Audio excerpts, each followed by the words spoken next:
Good evening, everyone. Thank you all for attending Trinity-Pawling State of the School Address with Headmaster Bill Taylor and President Erik Olstein. My name is Ellie Erickson. Having joined Trinity-Pawling 6 months ago as the new Director of Advancement, I am just thrilled to be part of such a warm and welcoming community. I extend my sincerest gratitude to you all for your support of this incredible institution. With that, we would love to get started with tonight's address, and we would like to keep this webinar under an hour. Many of you sent in some questions in advance, and we thank you for that. We have folded several of those questions into our presentation this evening. However, if any additional questions arise, please feel free to use the Q&A function. While we will try to answer all of your questions, if we are not able to this evening, we will be in touch at a later date, or please feel free to reach out to us at info@trinitypawling.org. I would now like to introduce our hosts for this evening. Bill Taylor returned to Trinity-Pawling in 2015 as headmaster after a 14-year stint away as head of school for a co-ed day school. Prior to that, he worked for Trinity-Pawling for 13 years as a faculty member, coach, dorm master, and associate headmaster. Erik Olstein is a 1986 graduate of Trinity-Pawling and a parent of 3 Trinity-Pawling alumni: Ryan, who graduated in 2011, Kevin, who graduated in 2014, and Hunter, who graduated in 2017. Erik joined the board in 2006 and became the president in 2019. Our first question this evening is timely in terms of the calendar, but it also ties into some of our other questions regarding how COVID has impacted the school. The question is, how has the college process been going this year, and how has it changed by COVID? Well, thank you, Ellie. And first of all, let me just thank you all for taking some of your time this evening to join us. We're truly excited to be able to share with you exciting news about the future of the school and to touch base and let you know how things have been going over the past year or two. And the first question sort of cuts right to it by bringing up COVID, and it's that's certainly been our dance partner for the last couple of years. And the question of how it has impacted the college process is the quick answer is significantly. Those students who graduated in 2020, many of them decided to take a gap year for the 2020-2021 school year in terms of what would have been their freshman year. And so that has created sort of a backlog. And furthermore, the NCAA granted another year of eligibility, which further added to that backlog. So it's gotten even more competitive. And with students applying to multiple colleges and universities, the yield rate or the application rates are through the roof on many of these places, and consequently their yield rates have gone down, which makes a lot of places more competitive. That being said, we're having a good year. We've got a number of early decisions, early action decisions that have come back, and we're waiting on the bulk of the decisions to come later in the spring. But we've had 5 students accepted at the University of Virginia, which we haven't had that much interest in Virginia in the past few years. But 5 students being accepted there is great. We have 2 students accepted at Cornell thus far, 2 more accepted at Middlebury so far. We have students accepted at Trinity College, Davidson College, Elon, Hobart. We've had 5 students accepted to the University of Wisconsin, 4 students to Case Western Reserve, and Connecticut College has a couple acceptances. So it's a mixture of large universities and and small liberal arts colleges. There's a lot of interest, have been for the last several years, about the California universities, and those acceptances don't come out till later in the spring as well. So we feel pretty good about it. The students feel really good about it.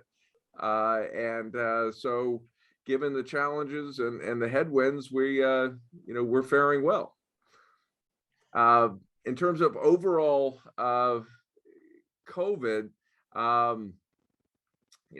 it's been 2 years of dealing with a pandemic, and that's been challenging, of course, but it really has revealed some great observations too. The initial challenges in the spring of 2020 forced us to react quickly. We had to transition very quickly to remote learning in March and April of 2020.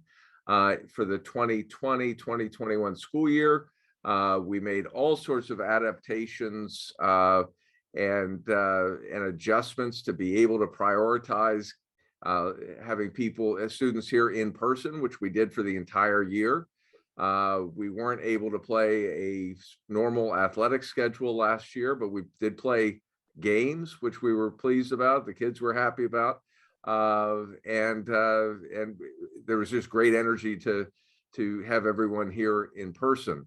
And then this year was much more like a normal school year. We required every student and faculty member to be vaccinated, as did, I think, just about every boarding school, if not all boarding schools. So that allowed us to return to those aspects of the school experience that are far more familiar for the students and for the faculty. Harkness style teaching classes, for example, family style meals, having chapel services, all things that we could not do last year because we were really restrained by spacing requirements and distancing and so forth. So this year has been much better. We were able to have a full complement of athletic games, Founders League had championships, will have championships in the spring. So in that sense, it's much more back to normal. And then on Monday, I had the great pleasure of announcing to the students and the faculty in chapel that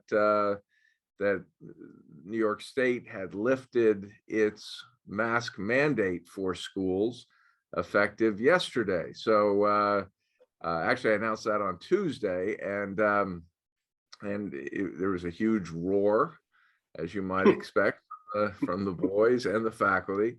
And I've got to say that the boys have been, for the most part, really good with a mask mandate, and nobody likes it, but they were pretty observant about it and understood.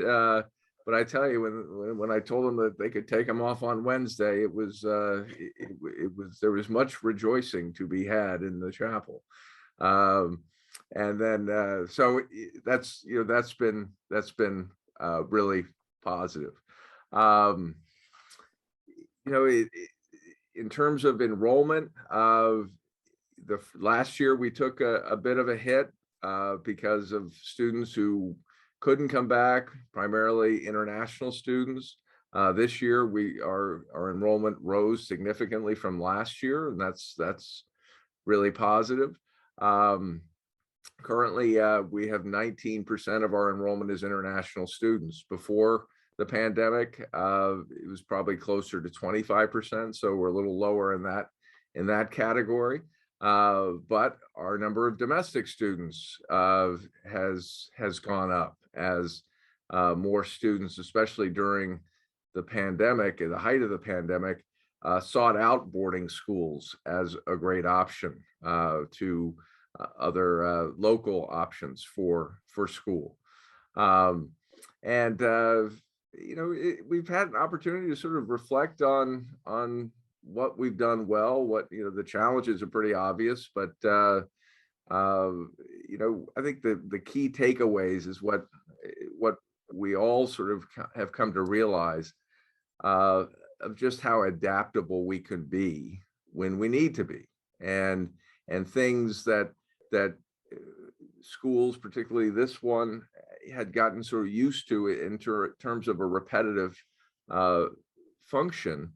We realized that we could adapt that, and life went on, learning went on, teaching went on, traditions went on, and so we could move and zig and zag when we needed to, when the conditions forced us to, and then when the conditions have been better, we've like we are now, focused more on a normal Trinity-Pawling experience. Erik, what are your thoughts as I've Well,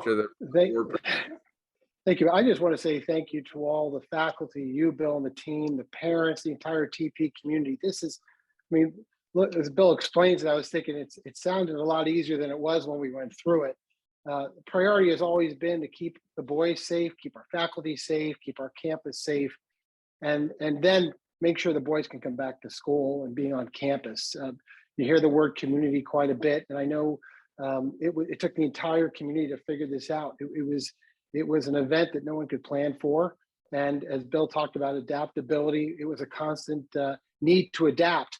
But on behalf of the entire board, we just want to thank all the students, the faculty, and the parents for working with us and being on this team, so we can do what we do best, is educate young men on our campus and create future leaders and critical thinkers of the future. So on behalf of the board, thank you to everyone for their patience and adaptability, as Bill mentioned. One of our guests this evening would like to know if new students will be required to receive the COVID vaccine next year. This year, as I mentioned, we required all students and faculty to be vaccinated unless they had a medical exemption, and we're proceeding in the same fashion for the coming year. What I didn't mention before is that we did have some breakthrough infections, as did every school, of students, faculty who were vaccinated, contracting COVID. This is during the Omicron surge in January. But one of the aspects about that is that the conditions were very mild for those who had symptoms, and for the students, most of the students were asymptomatic, and we were able to catch the COVID diagnosis because of all the testing we were doing. And I attribute that to the high level of vaccination here in the community, that it really did prevent severe illness. So we're proceeding in the same fashion for the coming year in terms of requiring vaccinations. And the board fully supports that. So. And I think we're in this stage where we're going to be transitioning from something that's a pandemic to something that's endemic. And when I talk to alumni of the school, particularly from the 1950s, they talk about a pretty significant flu outbreak in 1956, 57, 58. And when they sort of share their experiences, it sounds pretty much like how we had to adapt. Nobody could go home. They canceled all the games. Food was sort of, people weren't sitting around tables where they could, spread germs and so forth. So, I think that we're all going to be much more vigilant about, about how illness can spread, and in terms of requirements, we have for the last couple of years required the flu vaccine, and we will continue to do that as well. So Bill, could you talk to us a little bit about the Institutes for Active Learning? Sure. That's really an example about the adaptability. The Institutes for Active Learning is a new program that has been designed to complement the series of project-based learning initiatives that we refer to as the practicum. Now, the practicum was begun about 6 years ago. It is a series of deliberate curricular avenues that are designed to expose students to greater self-awareness, while also giving them the opportunity to learn by doing, with project-based learning, an opportunity for boys to dig a little bit deeper into an area of personal interest. The Institutes for Active Learning is sort of the next iteration of that. So we've created 4 new institutes, an institute for leadership, an institute for citizenship, an institute for environmental stewardship, and an institute for entrepreneurialism. And these 4 areas were identified because they are the 4 main areas where seniors were directing their senior independent project, which is part of the practicum. Every senior has to complete a capstone project where they create a piece of original content that is reflective of research and experiential work they've done in a particular interest that they have a personal attachment to. Maybe it's a passion, maybe it's a desire to learn more about something. It could be vocational related, it could be avocationally related. And the Senior Independent Project is going on for the last 6 years, and the projects have been going in these 4 different areas: around the environment, around entrepreneurial activities, around leadership, and around citizenship. So we've created these 4 different institutes to create both co-curricular and curricular programs for the students to learn more about these 4 areas. And I mentioned this in this depth because the planning for this began right before COVID hit us. But instead of holding off until we dealt with COVID, we kept planning. And so we were able to roll out these institutes at the beginning of this school year.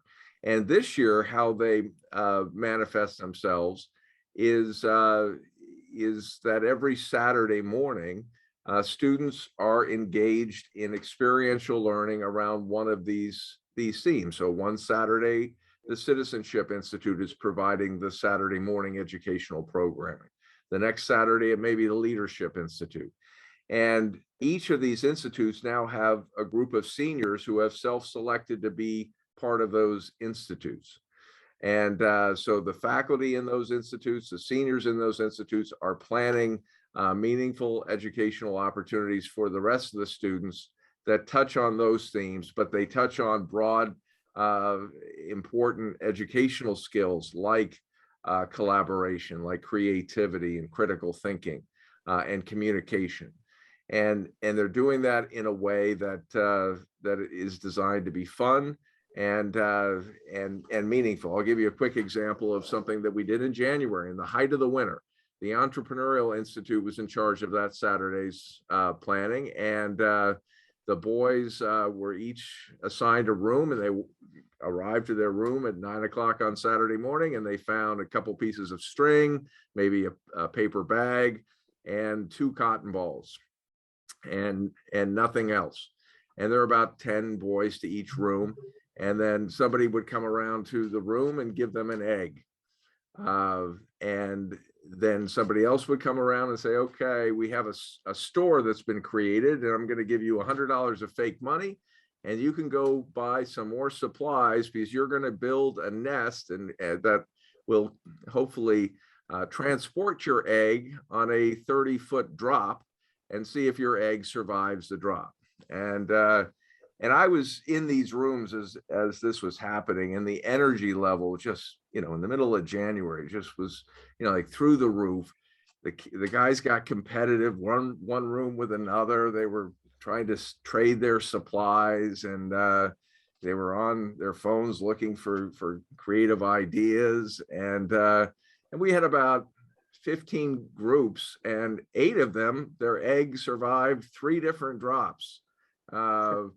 And so in that 2-hour period, the boys learned by doing. They were very entrepreneurial, creative, They applied a tremendous amount of critical thinking skills. They had to communicate with one another.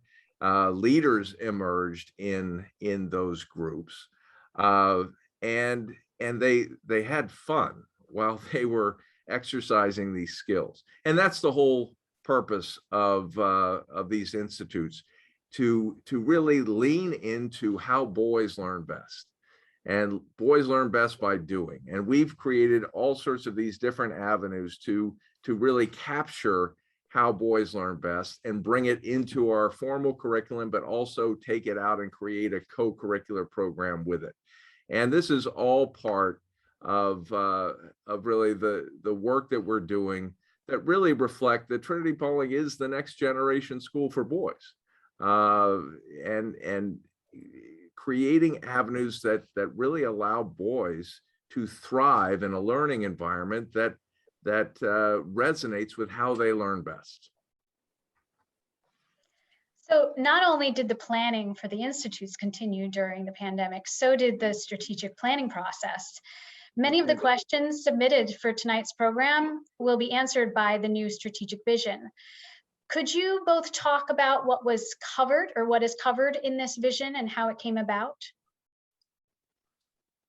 Sure. While Bill pulls up the screen, I'll say that the whole entire goal, while everyone was pulling back and pausing during COVID, I know some of our competitor schools were waiting and holding back a strategic plan. Our board did not want to hold back. We knew how important it was to keep looking forward and build on the strengths of the school and support Bill and where he's leading us forward.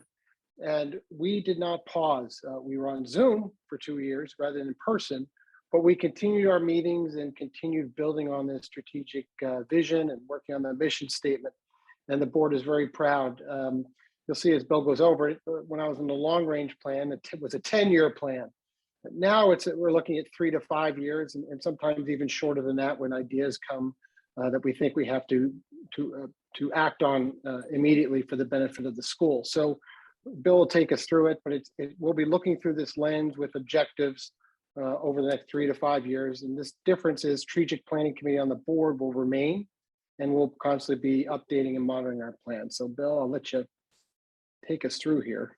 Thanks, Eric. And before I do, I noticed a couple of questions that came up on the chat related to COVID after my comments. One was, how did it affect the bottom line, the financial bottom line? And obviously, COVID brought expenses that nobody expected, but we managed through pretty well.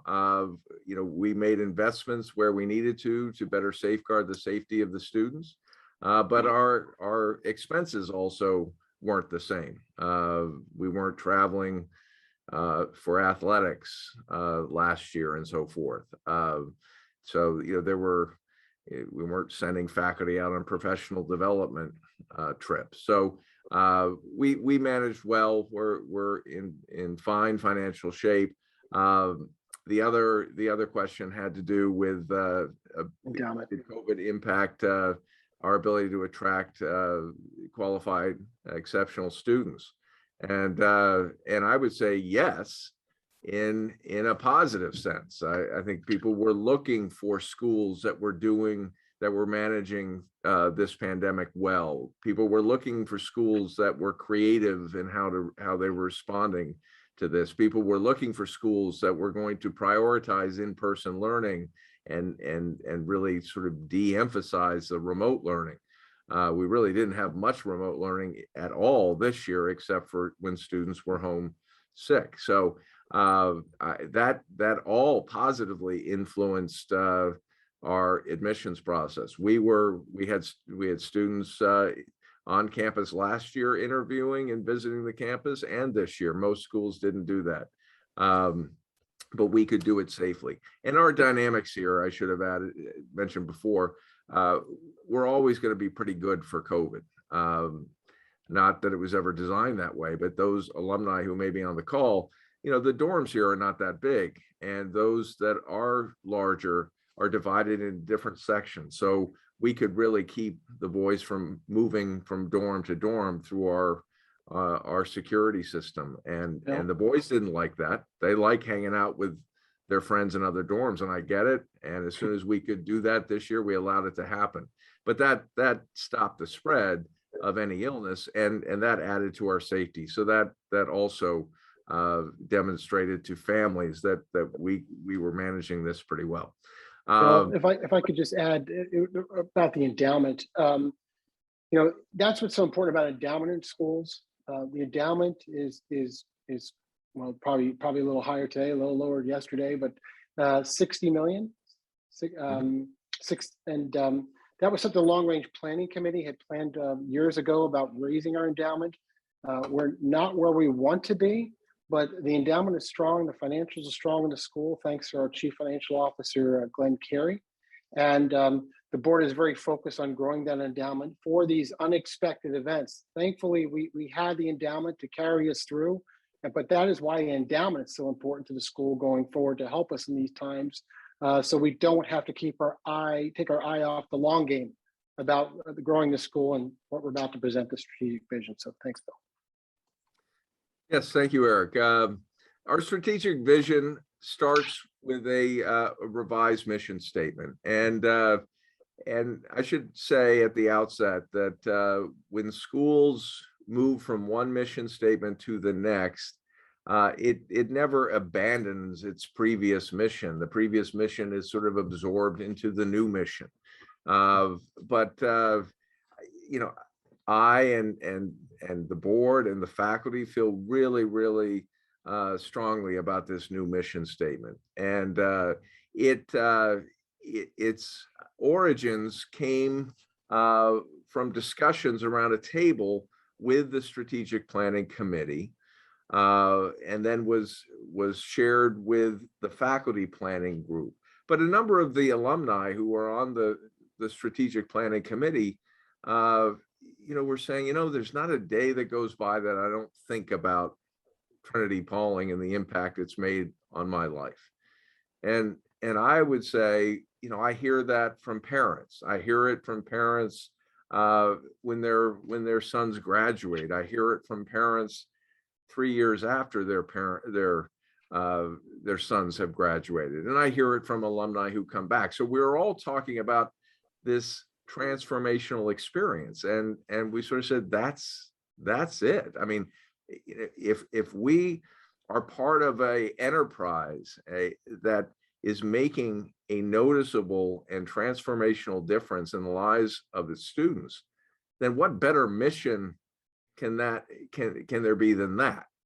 And for educators, that's why we became attracted to this profession, to make a difference in the lives of young people, and helping them grow and helping them mature. And in the case of a school like Trinity-Pawling, who deals with teenage boys, helping give teenage boys the skills that they need to navigate these waters that are often more turbulent than they think, toward adulthood.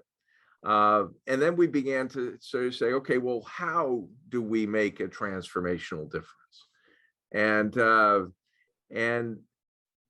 we came upon this, which is really an updated iteration of the philosophy of the school's founder, Dr.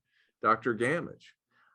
So we aspire to make a transformational difference in the lives of our students by enabling them to discover and pursue their distinctive gifts and talents. And that's something we talk a lot about here. And being very specific with the boys, that each of you have distinctive gifts and talents that are yours and yours alone. And boys are not used to hearing that. And so we have to really hit that again and again, that no, you have these gifts and talents.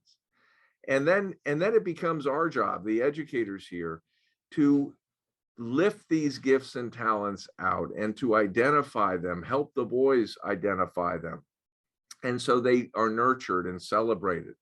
And these educational programs that I've described earlier, they're all designed to do that. They're designed to create these avenues of self-awareness, self-discovery that are specifically geared toward helping the boys figuring out what do I like to do? Where are my strengths? And how can those strengths be applied in things that bring value and meaning to my life? And so we've been sort of doing this mission, but it's been encapsulated in a very clear directive. And this mission then leads to an identification of the core values that allow us to pursue this mission. And these are nothing new for those alumni who are on the call. A commitment to excellence, a focus on character, a deep regard for the didactic power of community here at Trinity-Pawling, and an infusion of curiosity that leads to that sense of self-discovery that I've just described. And so the mission and the core values, whether you want to vision it as the foundation or the overarching force, they are the generating energy that has led us to these 5 goals. And Erik can talk about the length of previous strategic planning exercises. I was on one for Trinity-Pawling that created a very succinct, pithy 125-page report. So we've gotten this down to 5 goals.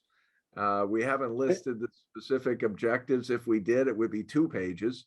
And that is not to say that this is light in its content. This is an ambitious vision that is going to keep the school very focused and busy over the next 3 to 5 years. And Bill, I'll add, I was on the long range plan. I think ours was 25 pages. This really, as we all know how things have sped up in everyone's lives, this creates a lot more adaptability and flexibility in the plan to keep our eyes looking again for these lenses. And then everything we do then will run through this sense of lens. It's a lot more flexible for the school, and keeping up where we need to be with technology and offering the programs for our students to stay ahead. These are listed from top to bottom, but that is not to suggest that they are prioritized in any way. And I will show you a slide in a moment that will illustrate how I and the planning committee sort of envision these 5 goals and how the school will regard them as functioning as we move forward. But the first one on the top of the page it's labeled mindset. And that Trinity-Pawling will embrace and inspire a mindset of excellence, trust, and innovation.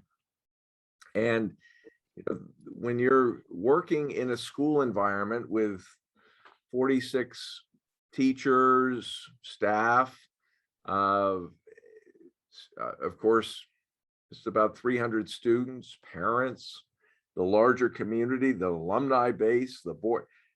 When you talk about building a mindset that encapsulates and captures themes of excellence, trust, and innovation, that you just don't develop that by saying that's what we're about.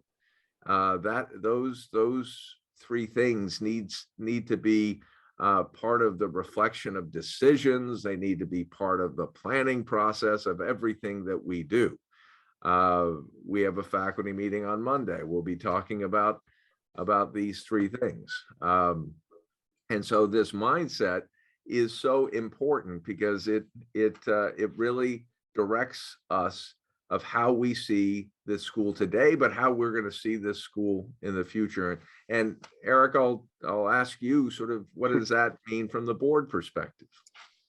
Well, we're going to get into how this all ties into this engine, so to speak. But I mean, any decision is making sure that we can provide proper campus resources, that we can provide the right technology, that the practicum continues to grow and expand, and the institutes for active learning continue to grow, and critical thinking is provided for the boys, that they learn how to critically think. And this mindset is something that I think all the alumni on the board feel, and we thought it was important to put forward, especially on excellence, trust, and innovation. It really drives through, and they all support each other, but a sense of excellence.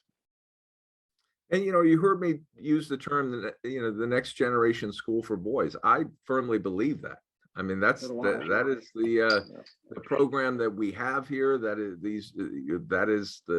the direction of these innovations that we've made, all while respecting the traditions of the school.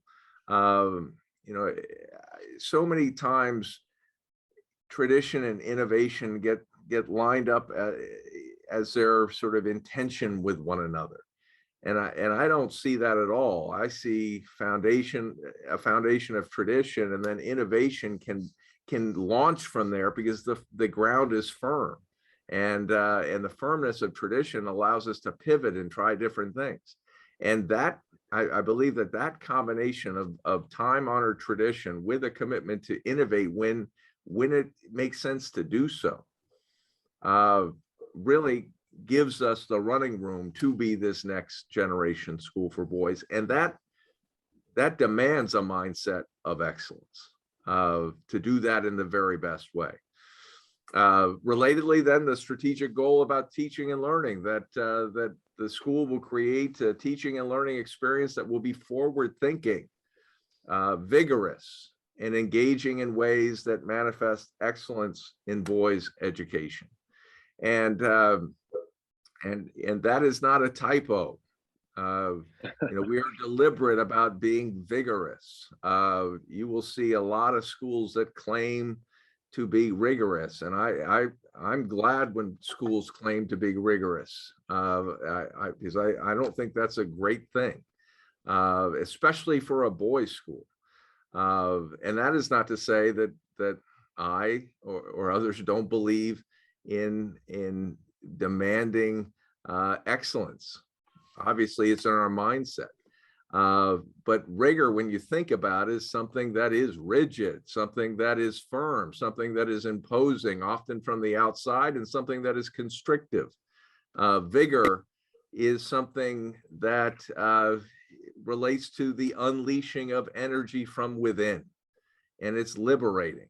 And that's the program that we have here, is to be vigorous, to unleash the energy from within, that leads to insight, revelation, and hopefully a sense of joy and pride in the learning and growth process. And so we want to lean into that, because that is the way we're going to manifest our excellence as the leader in boys' education. A strategic goal on belonging, that the school will continue to nurture a community that is enriched by its diversity, inclusiveness, and awareness of belonging. This goal really emanates from the school's Episcopal heritage. And if you look back into the founding of the school, but then the thread that is led from the Pawling School through the Trinity-Pawling School, it all talks about the power of community. It's why we still gather in chapel 4 days a week, why we have family style meals, why the dormitory is such a critical importance in the experience here. And the community and the relationships that are fostered in community have a critical role in the learning process, and certainly a critical role in the process of self-awareness and self-discovery. And so this sense of belonging has always been there. If you can't value community and then not do everything you can to make sure that everyone feels that they belong to this community. And the school, as long as I have always been associated with it, has always recognized that the diversity of a community is its greatest strength. Because if you're going to be learning in community with one another, you want to be learning with and from people who have different experiences and who are different from you. And Bill, if I may add, one thing that's always stuck with me since I was a student and was the prayer before dinner about mindfulness, which I think ties in. So part of belonging is making us mindful of each other and of our feelings and our needs and what others are going through around us. It's not just the individual feeling belonged, it's being mindful of others belonging. And that has always stuck with me throughout my life, my teachings at being taught at Trinity-Pawling about mindfulness and the need to have people feel belong. You have to make them also be a part of the community, be mindful of that. You can't individually yourself be part of a community without having others be with you. So that's always stuck with me, Bill.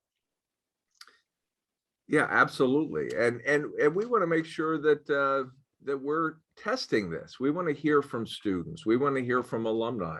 What is going well? Where can the school grow? We want to use this to, as we have done always, to look at our curriculum. Is our curriculum reflective of this goal? When was the last time we looked at reading list? Well, I can tell you that we do that every year, and we did it in a wholesale matter 2 years ago.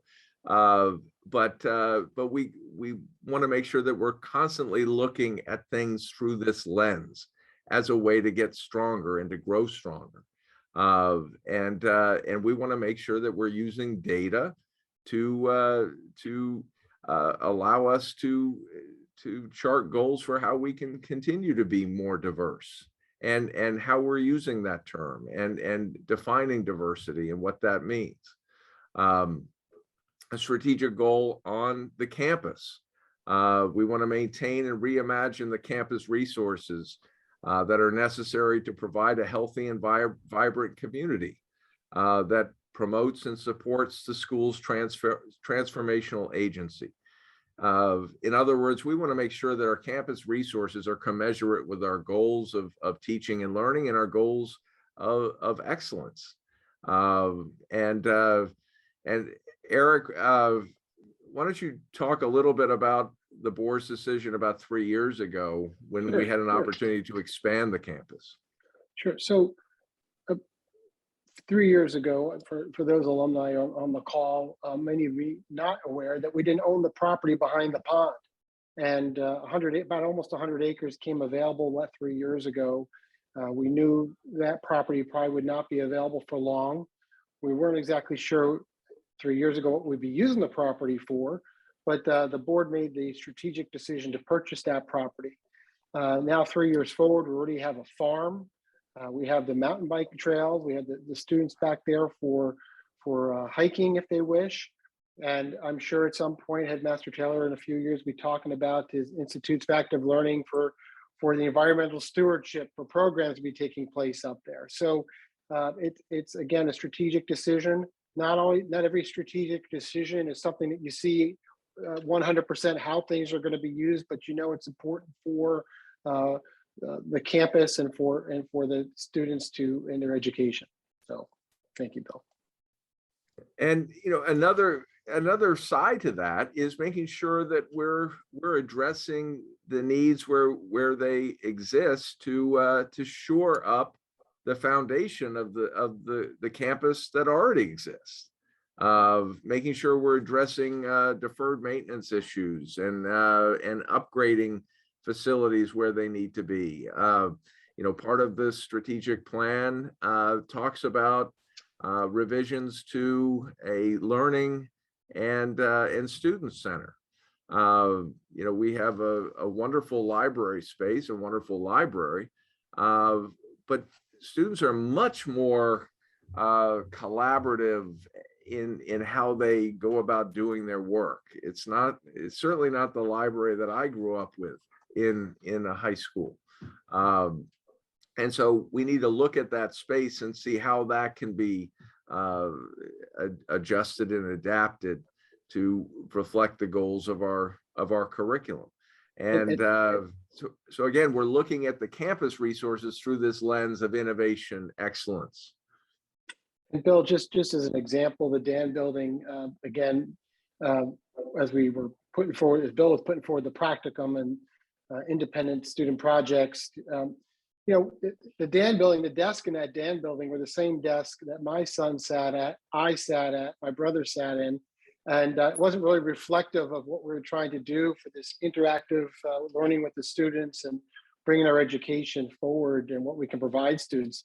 We revitalized all the desks inside that Dan building and replaced those old desks to reflect what we're talking about here tonight. And I think that's something the board and Bill and everyone will be constantly looking at to make sure that what classes we're teaching, how the boys are learning, that our campus and the resources we have reflect that excellence that we talk about going back into mindset.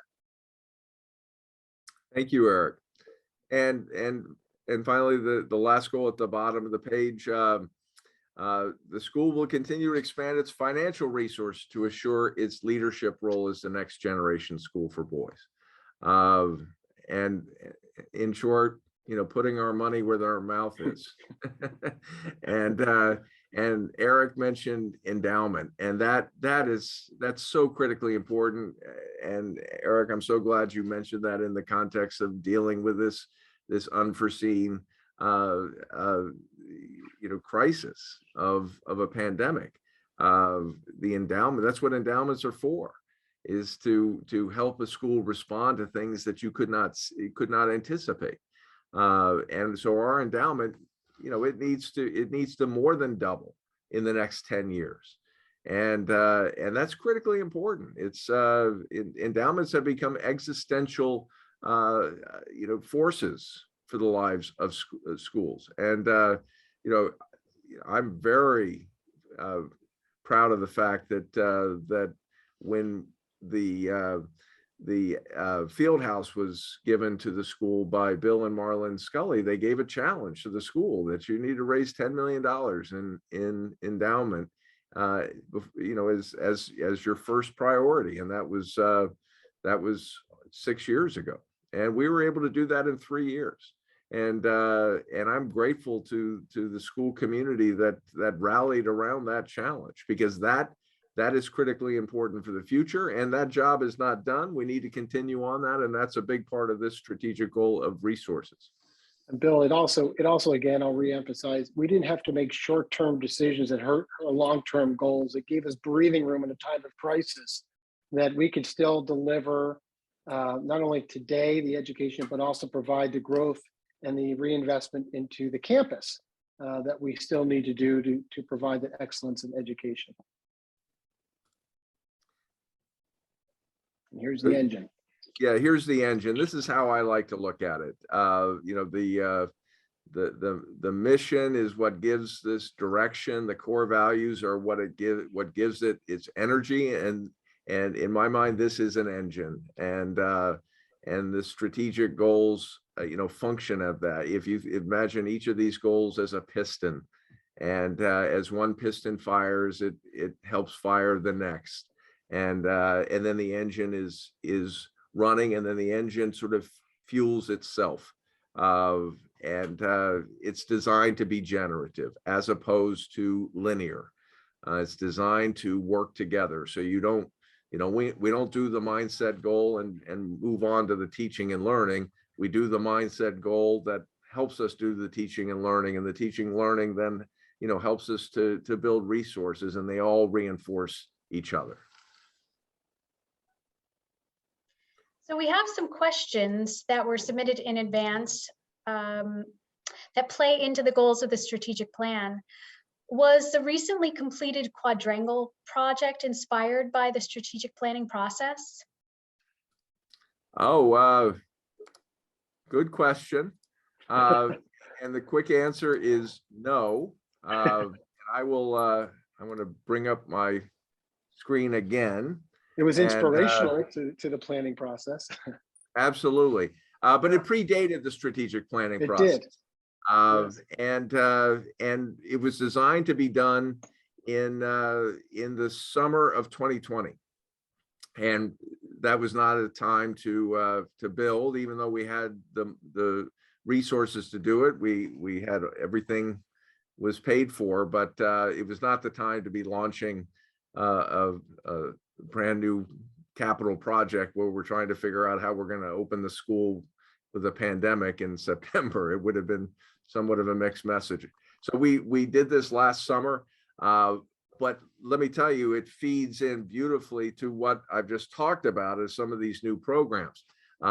What we didn't know when we designed this new project to really transform the Quadrangle, an iconic part of the campus with this beautiful brick walkway, and then these seating areas and each of the four corners.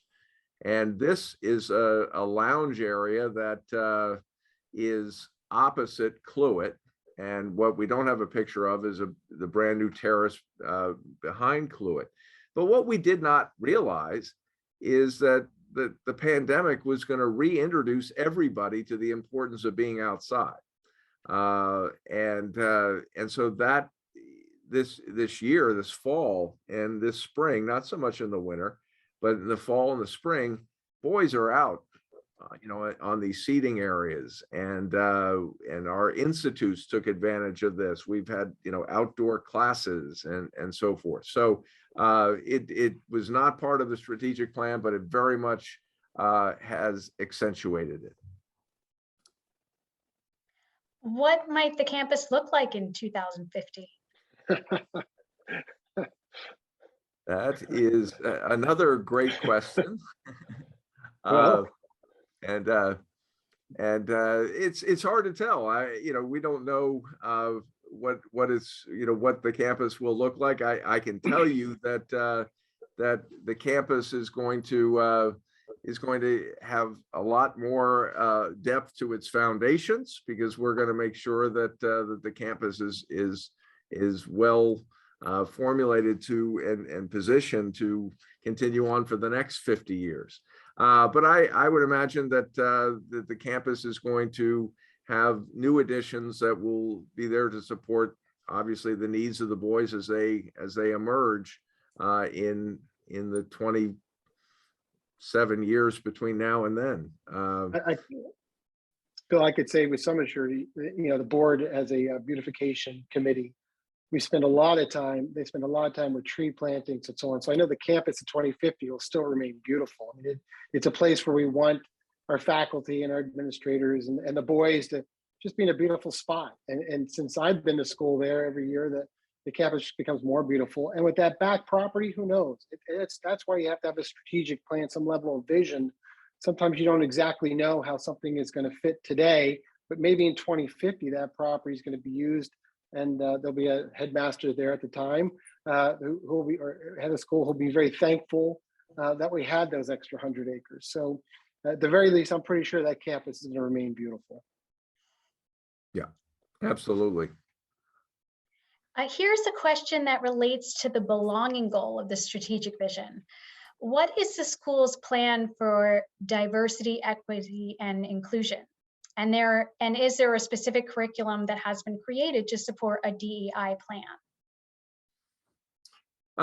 Well, as I said, the DEI plan is sort of encapsulated in this overarching commitment to belonging, and there is certainly a specific DEI plan, as I mentioned, to make sure that we are looking at how we define diversity, how we are enriched by diversity, how we go about and explore issues of equity, and certainly the inclusion aspect is part of belonging. But I wouldn't say that we have a curriculum that's based on goals of diversity, equity, inclusion, but I would say that this commitment to belonging is and has always been a part of the school's overall larger curriculum that is taught in the classroom, in chapel, in the dormitories, and through interpersonal relationships. Go ahead, Eric. I would say on the board level, we have a standing diversity, equity, and inclusion committee that works with the head of school, and we have faculty members and former alumni as committee members to be reviewing and interacting with the school, and that's definitely something that's important. That's definitely important to the board and the alumni on the board, and so that is a standing committee that we have on the board to be working with the school. I would say I mentioned that our curriculum was reviewed 2 years ago. It was reviewed through that lens, making sure that we're looking at the books that we're reading, looking at the courses we're teaching, and making sure that our curriculum does reflect the importance that we place on diversity, equity, and inclusion. And that led to a number of new courses that have been taught, especially beginning this year, but also new reading lists and so forth. So I Bill, think, yeah, go ahead, Eric. Sorry, and I would add, I mean, for your sons who are there now, just like my sons, the campus and the community is so diverse, even more so than when I was in campus there. I mean, my sons have friends from all over the world, from all over the country.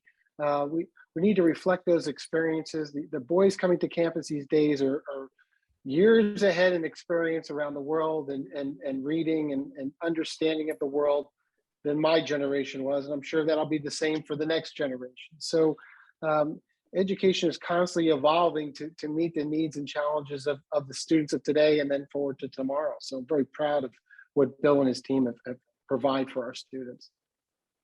Yeah, I would just simply, summarize by saying that, there's a real commitment that the school has to be richer because of its diversity, whether that diversity be racial diversity, ethnic diversity, religious diversity, gender diversity, diversity in sexual identity, and socioeconomic diversity. All of those aspects of diversity strengthen this community. But then we need to always be circling back and saying, okay, does everyone feel that they belong to this community? Is there healthy dialogue? Does everyone find touch points where they can say, okay, this is my community and I feel safe, I feel comfortable here, and that obviously has been an important part of the school, critical part of the school, but also a major force in this new strategic plan. Bill, you mentioned diversity in gender and in sexual identity. We have a question from an attendee who wants to know how the school is responding to the need for gender and sexual inclusivity. Well, we look to ensure that, for example, that we have many women on the faculty and in the administration. So the boys are aware of the importance of gender diversity in positions of leadership at Trinity-Pawling. As for inclusivity of sexual identity, we've also worked hard to underscore to the larger community that all areas of diversity must be supported and respected as a key component of what makes up the school's community as it relates to the boys, how they define this sense of brotherhood. We have and have had openly gay students, bisexual students on campus who are open about their sexuality and have spoken publicly about their identity and spoken publicly to rounds of cheers of support. I can think of a chapel talk 3 years ago about that, and that welcoming and affirming nature that is part of the brotherhood here. And yet at the same time, I cannot honestly say that some of these students and other underrepresented students have not always felt that they belong to the community as it relates to all of their peers. And that gives all of us the opportunity to then go back and say, okay, how can we strengthen this? So this aspect of building and strengthening relationships in the community remains an ongoing process. We have in recent years built in specific provisions into our handbook and our communal education programs about the harmful nature of words and speech, for example. We've also, unfortunately, had to expel students who have violated these communal expectations as well. What are the admissions prospects for next year?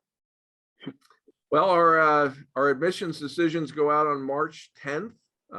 So that's right around the corner. And I can tell you that all of the metrics thus far have been up as compared to the last couple years.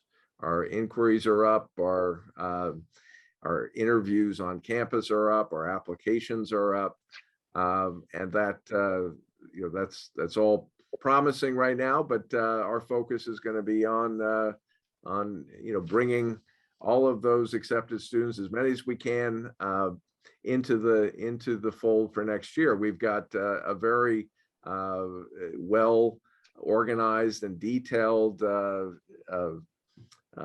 revisit program plan. We have one planned for in-person in April. We also have a week-long programming for remote revisit days where students can meet with faculty who are leading different areas of the school and so forth. So Bill and Erik, what about the school keeps you up at night? It already happened. COVID. Well, this is of course why you do strategic planning, so you can hopefully have oars in the water for all of these things, so it doesn't keep you up too much at night. But if I had to sort of summarize what would keep me up at night, is I certainly want to make sure that what we're doing is always relevant. It's relevant to the boys, it's relevant to the boys' future, it's relevant as an educational practice. And I would say that what would keep me up at night is the fear of losing relevance.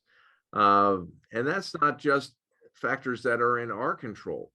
What I think all independent schools have to grapple with the real threat that we become financially irrelevant in the larger educational landscape. And we all need to be constantly looking at that and making sure that we remain financially relevant. And that circles back to the endowment, and the endowment helps us to ensure our financial relevancy. But we also need to make sure that we're educationally relevant. These new programs that have been launched in the last 5 or 6 years are complementary to the programs that have been here, but they are designed also to make sure that we are relevant, not just as a school in the 21st century, but as a leading boys' school, making sure that we're being attentive to the research of how boys learn best, and then making sure we're creating relevant programming that we can enhance and augment their learning in ways that are relevant for them, because this is a boys' school. And I've talked about the importance and the symbiotic relationship between tradition and innovation. And I think that relationship is also a relationship that is designed to make sure that we remain relevant. But it's a challenge in terms of educational relevance and college attendance. There was an article in the Wall Street Journal back in September that wasn't reporting anything new. It was talking about new research associated with it. And the article was about the widening chasm between women and men in college, which has now exceeded a 60-40 ratio. 60% women enrolling in college for the freshman year compared to 40%. That's a huge gap. When I went to college, it was probably, I know it was around in the single digits. It was just sort of beginning, but it's been widening for the last 35 years. There are many reasons for that, but the long and short of it is that boys have not found education to be relevant. And we who are working with boys, and I would say schools that are working with girls, have the same challenge. That how can we make education relevant so it has meaning for young people, so they can find their future in it. And so that all keeps me up at night, making sure that we remain relevant, but do so in ways that are distinctive. You're here. Well, we are a little bit over an hour, and I just want to squeeze in one more question. Speaking about programs, what types of weekend programs are in place for the boys? Oh, well, that's I'm glad you asked that. We have a number of weekend programs every weekend. They have been limited due to COVID the last 2 years, but we haven't been able to sort of use our full complement of programming because boys couldn't go places or places were not open. So a lot of our weekend programming has been on campus. We've had dodgeball tournaments and spike ball tournaments. We had a 3-on-3 basketball tournament the other night. We have food that comes onto campus. We've had food trucks, but we actually have a new committee that's reimagining this that will begin in the spring to broaden our offerings and sort of build back our muscle memory after almost 2 years. And so we can add some more dynamic programming now that things have opened up a bit more. So we want to keep the boys active on weekends, and we'll be doing more things with girls' schools. The boys right now are planning a prom for the May with girls from Westover. So we look forward to that taking greater shape. Those are all fun things to work on planning. Well, thank you, Bill and Erik, for your time and insights this evening. And thank you to all of our attendees tonight. Again, if your question was not answered this evening, please feel free to reach out at info@trinitypawling.org. We've come to the close of the State of the School address, and thank you for your dedication. We wish you a wonderful evening. Good night. Thank you. Good night, everybody. Good night.